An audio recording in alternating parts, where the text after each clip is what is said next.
గణాధిపతయే నమః. ఓం గురుభ్యో నమః. ఓం శ్రీమాత్రే నమః.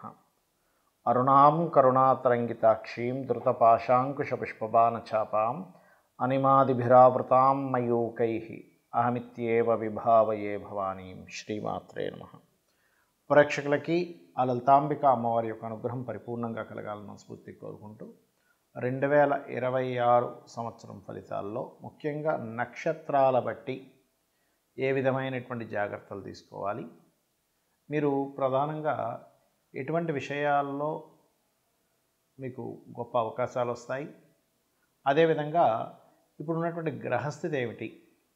అయితే ఈ యొక్క అంశాలు చెప్తుంది నేనైనప్పటికీ కూడా చెప్పేసిన సాక్షాత్ లలిత అమ్మవారికి అభ్యవస్తు.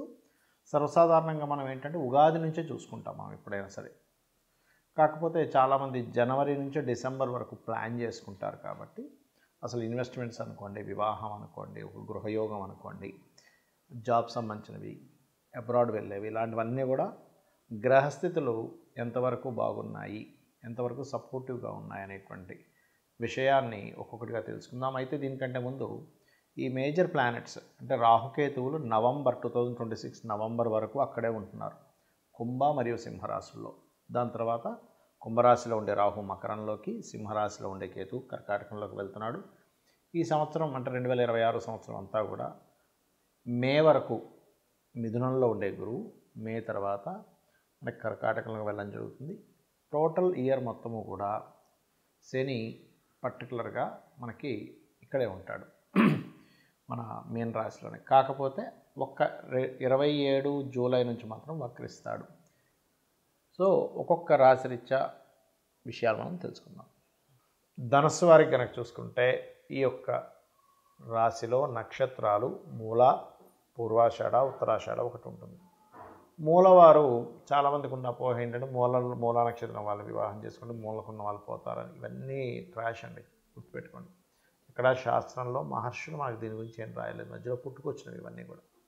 రీసెర్చ్ చేశాను నేను, కొన్ని వందల వేల జాతకాల మీద రీసెర్చ్ చేసి చెప్పినటువంటి అంశం నేను ఏదో చెప్పేయడం అని కాదు.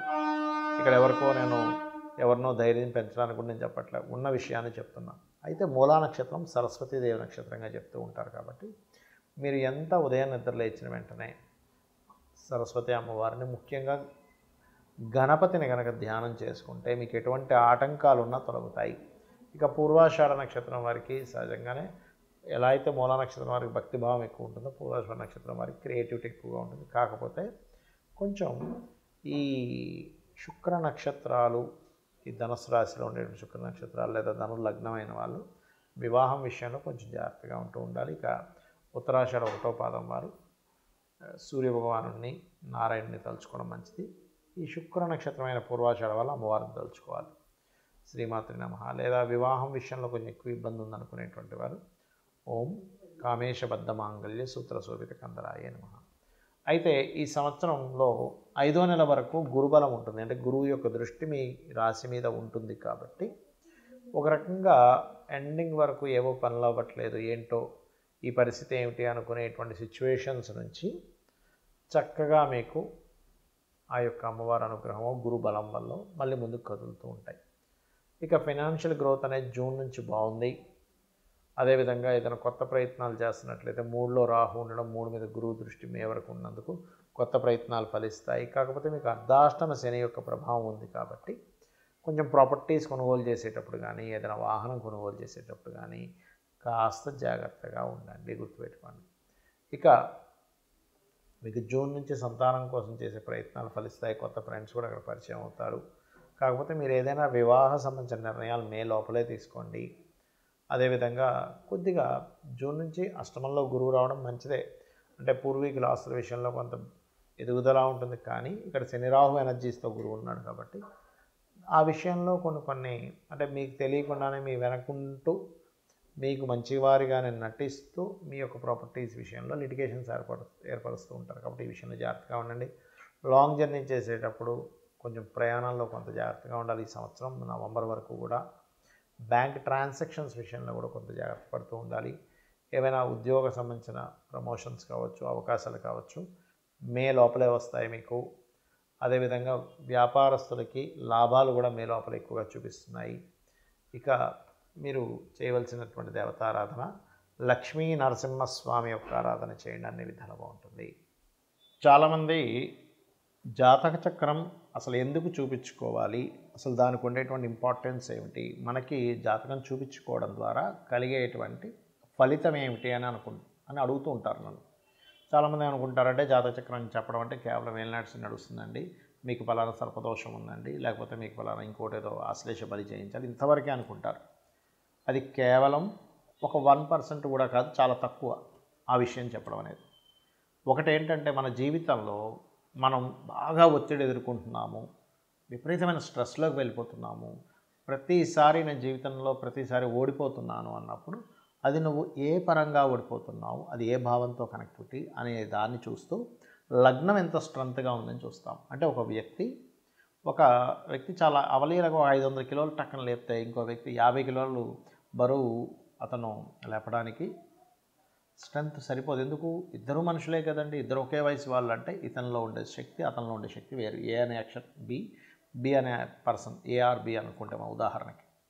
అలా స్ట్రెంత్ని అయితే ఆ వ్యక్తి 50 కిలోలు కాదు కదా, 500 కిలోలు దాటి కూడా లిఫ్ట్ చేయగలుగుతాడు. అలా మీ లగ్నం ఎప్పుడైనా సరే స్ట్రాంగ్గా లేదు, అక్కడేదో ఎఫెక్టివ్గా ఉంది అన్నప్పుడు దానికి సంబంధించి దానం ఇవ్వడం ద్వారా మీ లైఫ్లో సక్సెస్ పొందడానికి, స్ట్రాంగ్గా ఎటువంటి సిచ్యువేషన్స్ వచ్చినా నిలబడడానికి మీ లగ్నం చెప్తుంది. అదేవిధంగా ప్రతి భావము ఉంటుంది. ఇప్పుడు చాలామంది చూడండి, నేను ఫలానా వ్యాపారం చేశాను, నేను ఫలానా ట్రై చేశాను లైఫ్లో, కానీ నేను ఫెయిల్యూర్ అయిపోయాను, ధనం రాలేదు, అన్ని డబ్బులు పోయాయి అంటారు.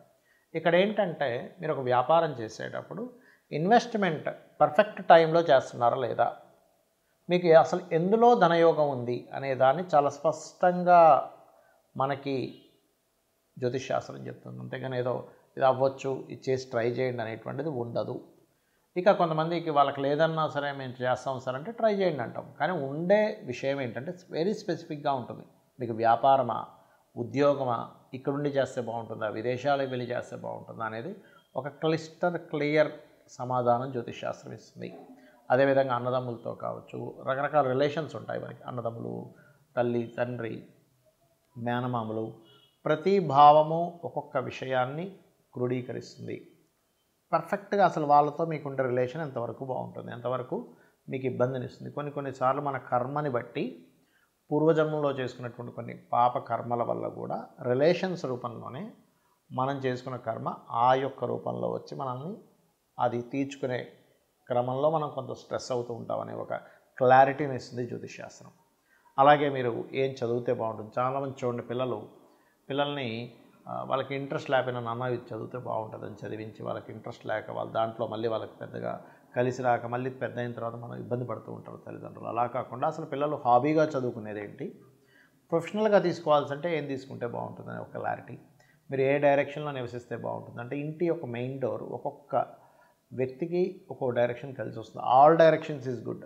కాకపోతే ఇక్కడ ఏంటంటే మనకి ఏ డైరెక్షన్ కలిసి వస్తుంది అనేది ప్రధానంగా తీసుకోవాలి. అదేవిధంగా మరొక విషయం ఏంటంటే ఇక్కడ ఈ ఫ్రెండ్స్ కానివ్వండి, షేర్ మార్కెట్ కానివ్వండి, సంతానంతో ఉండేటువంటి రిలేషన్స్ కానివ్వండి, సంతానం ఎందుకు ఇలా తయారవుతున్నారు, వాళ్ళు ఎదగాలంటే ఏం చేయాలనేటువంటి అంశాలు కానివ్వండి, అంటే వాళ్ళకి ఏ పూజ చేయించుకోవాలి, వాళ్ళకి ఎటువంటి లాకెట్ తొడగాలి, అదేవిధంగా మీరు ఎటువంటి రత్నం ధరిస్తే కొంతవరకు సపోర్ట్. ఒకటే చెప్తాను, గుర్తుపెట్టుకోండి, ఏదో కేవలం ఒక రత్నధారణ వల్ల మీ జీవితం మొత్తం మారిపోదు, ఇది శుద్ధాబద్ధం. కొంత సపోర్ట్ లభిస్తుంది అంతే. మన జీవితంలో మనం చేసే ప్రతి పని కూడా ఒక సపోర్ట్. ఎగ్జాంపుల్, పొద్దున్నే మనం ఏదో ఒక అలవాటు ఉంది, ఫుడ్ తీసుకునేదాన్ని, ఆ ఒక్కటి కొంత సపోర్ట్ చేస్తుంది మీ లైఫ్లో. ఒక యోగా కొంత సపోర్ట్ చేస్తుంది, లేదా ఒక పని కొంత సపోర్ట్ చేస్తుంది. అలాగే ప్రతిదీ కూడా లైఫ్లో కొంత సపోర్ట్ చేసుకుంటూ అన్నీ కలిపి మీ లైఫ్లో ఒక అద్భుతమైన స్టేజ్కి వెళ్ళేలా చేస్తాయి.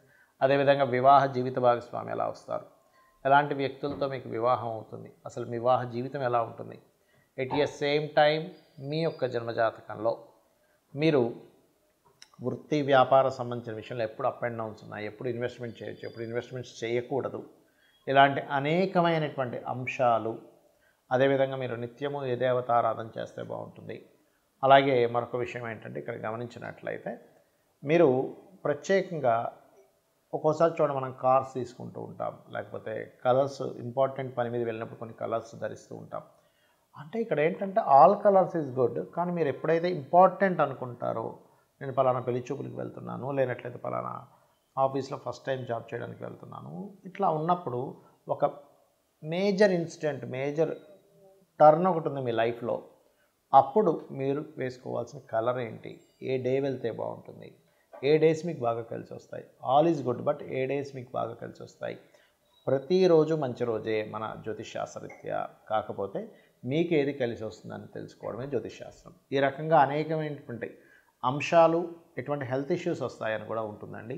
సో ఆ హెల్త్ ఇష్యూస్ మీరు అవాయిడ్ చేయాలంటే ఏం చేయాలి, ఏ దేవత ఆరాధన చేసుకుంటే రుణరోగ శత్రువు నుంచి బయటపడతారు, ఇలాంటి అంశాలన్నీ కూడా జ్యోతిషాస్త్రంలో ఉంటాయి. కాకపోతే దీనికి మీకు ఏంటంటే పర్ఫెక్ట్ టైం, పర్ఫెక్ట్ అంటే మీరు ఏ రోజు పుట్టారు, ఏ ఏ సంవత్సరం ఏ నెలలో పుట్టారు, కరెక్ట్ టైం ఉండాలి.